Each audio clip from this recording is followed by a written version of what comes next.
علیکم ورحمۃ اللہ تعالی وبرکاتہ۔ الحمد للہ رب العالمین والعاقبۃ للمتقین والصلاة والسلام علی رسولہ الکریم، اما بعد فاعوذ باللہ من الشیطان الرجیم، بسم اللہ الرحمن الرحیم، الا ان اولیاء اللہ لا خوف علیہم ولا هم یحزنون، صدق اللہ العظیم وصدق رسولہ النبی الامین الکریم۔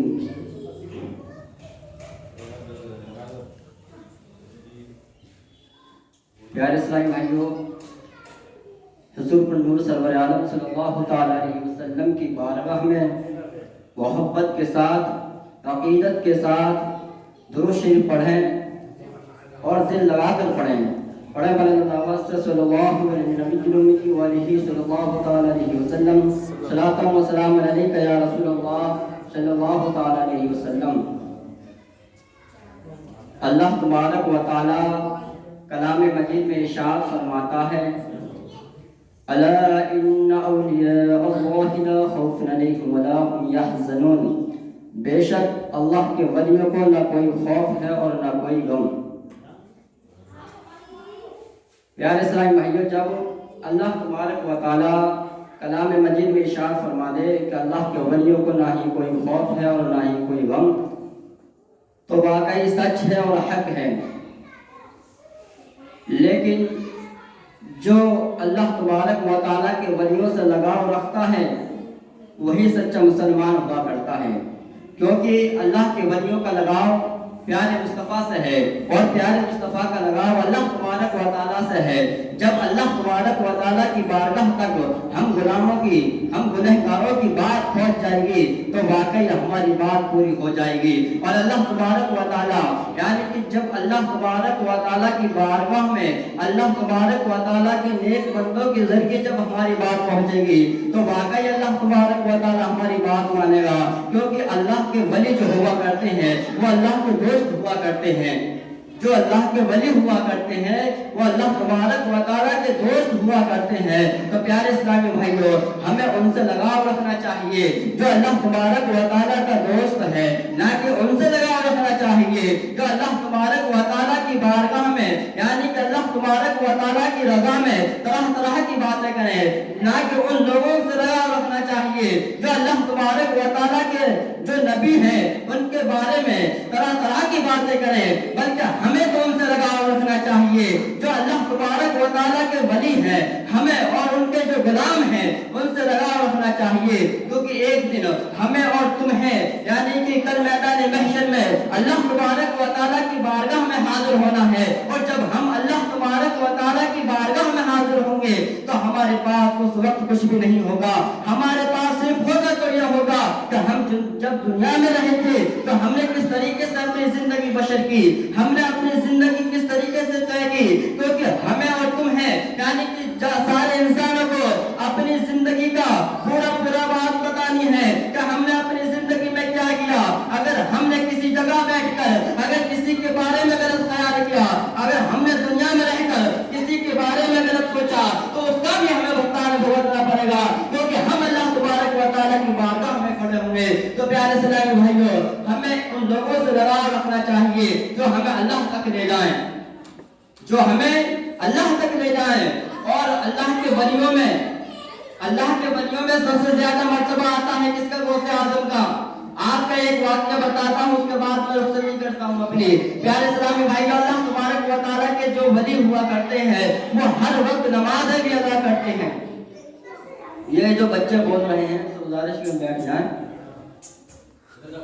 پیارے اسلامی بھائیوں، جو اللہ تبارک و تعالیٰ کے ولی ہوا کرتے ہیں وہ صرف اللہ تبارک و تعالیٰ کی رضا کے لیے ہر کام کرتے ہیں، یعنی کہ ان کی زندگی اس طریقے سے گزرتی ہے یعنی کہ وہ دنیا کو بھول جاتے ہیں، رات اور دن سب کچھ اللہ تبارک و تعالیٰ کی رضا کے لیے ہی گزرتا ہے، نہ کہ کسی دنیا کے کام کے لیے۔ وہ اپنا بھی کوئی کام کرتے ہیں تو صرف اس لیے کام کرتے ہیں کہ اللہ تبارک و تعالیٰ ہم سے راضی ہو جائے۔ پیارے اسلامی بھائیوں، غوث اعظم کے بارے میں بتانا چاہتا ہوں۔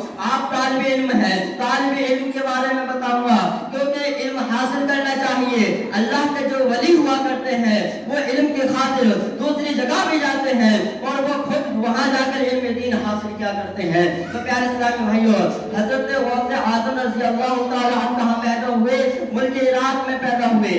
آپ ملک عراق میں پیدا ہوئے تو ارشاد ہوتا ہے آپ شہر جیلان میں پیدا ہوئے۔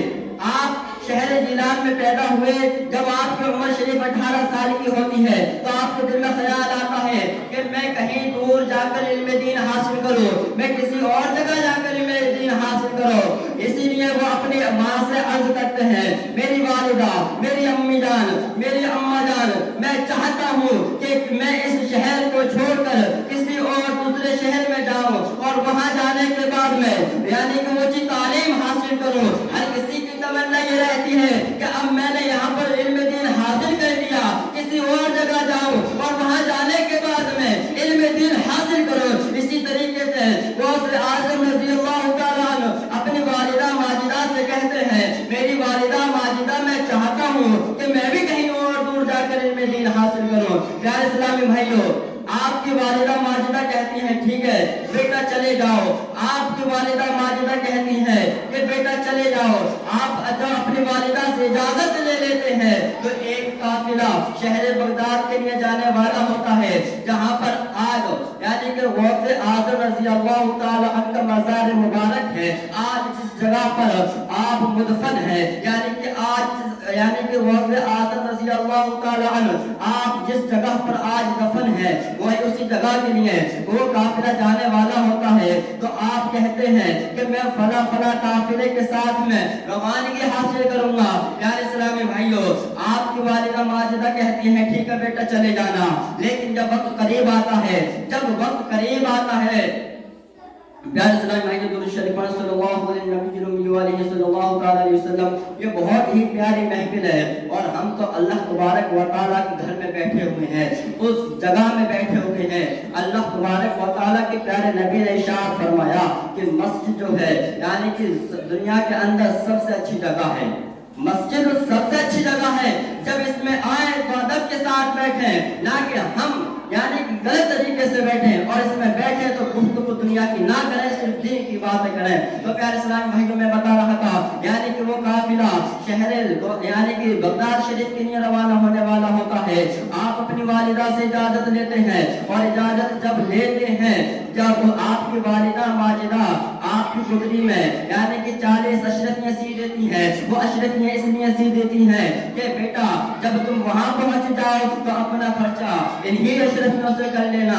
آپ اس قافلے کے ساتھ روانہ ہو جاتے ہیں۔ پیارے اسلامی بھائیوں، جب کچھ دور گزرتے ہیں، جب شہر سے وہ قافلہ نکل جاتا ہے، پہلے کا معاملہ یہ ہوا کرتا تھا کہ لوگ یعنی کہ ڈاکو جو ہوا کرتے تھے وہ قافلہ لوٹ لیا کرتے تھے راستے میں۔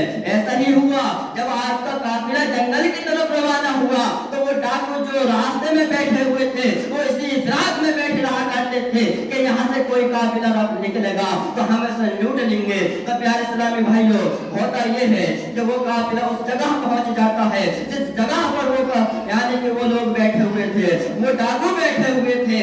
ہوتا یہ ہے کہ وہ لوگ یعنی کہ جو لوگ تھے سارے لوگوں سے سارا مال لوٹ لیتے ہیں اور ایک آتا ہے، ایک چور آنے کے بعد میں کہتا ہے کہ بیٹے آپ کے پاس کیا کچھ ہے؟ ہاں وہ کہتے ہیں میرے پاس 40 اشرفیاں ہیں، لیکن ہوتا یہ ہے وہ کہتا ہے ایک بچہ ہے، ہو سکتا ہے کہ مذاق کر رہا ہو، چلو چلتے ہیں، وہ نکل جاتا ہے۔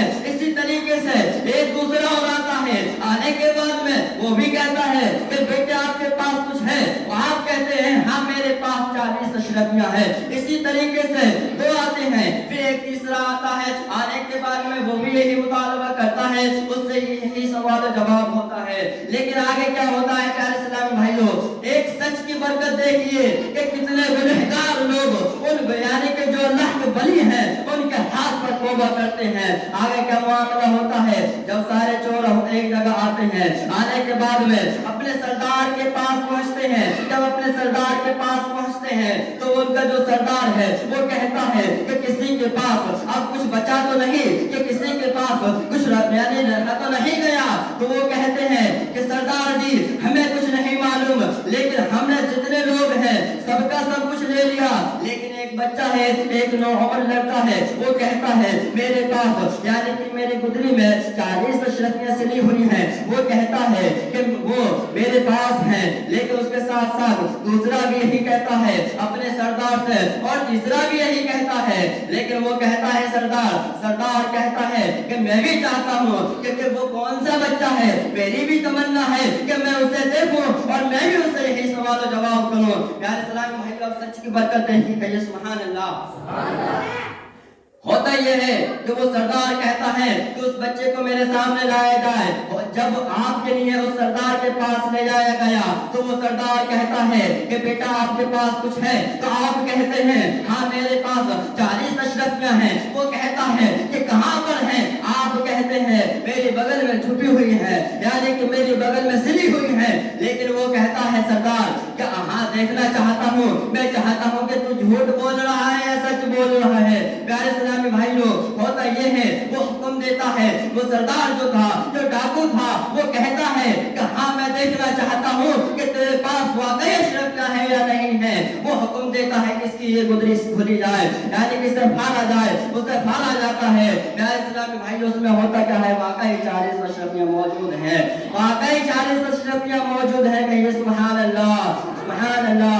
لیکن اب وہ کہتا ہے کہ بیٹا، یعنی کہ ہوتا یہ ہے کہ ہر کسی کی تمنا یہ رہتی ہے کہ میں اپنا مال چھپا لوں، ہر کسی کی تمنا یہ رہتی ہے کہ میرا مال ضائع نہ ہو جائے۔ ہر کوئی جس پہ مال ہوتا ہے وہ اپنا مال چھپاتا ہے، یعنی کہ لوگ اپنا گھر بناتے ہیں اپنے مال کو چھپانے کے لیے۔ لیکن آپ نے ایسا کیوں نہیں کیا؟